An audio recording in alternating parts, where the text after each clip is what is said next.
I just can't not. Thank God. Kind of, I lead a lot quieter life. It's been But very profitable. Well, not that profitable.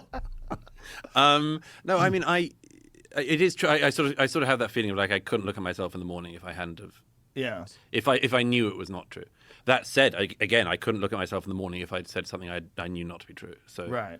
So it's not like you have a choice. Yes. Yeah. I If mean, you're wired this way.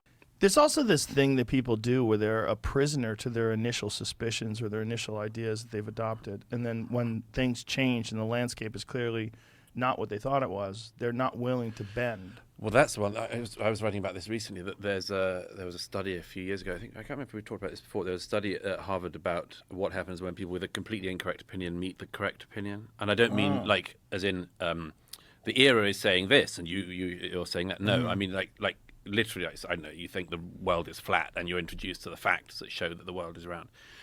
This study found that very disappointingly, you'd have hoped that people immediately had changed their mind. But no, a vast number of people double down.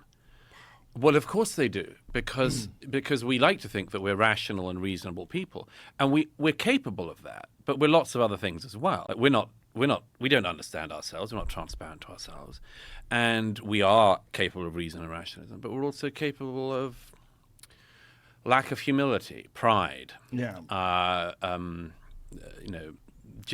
all that sort of thing.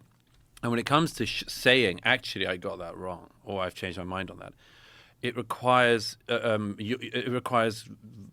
you volunteering up a bit of your pride. Yes. And if you had a choice between those two things and you could get away with not having a hit on your pride, you kind of would for most people.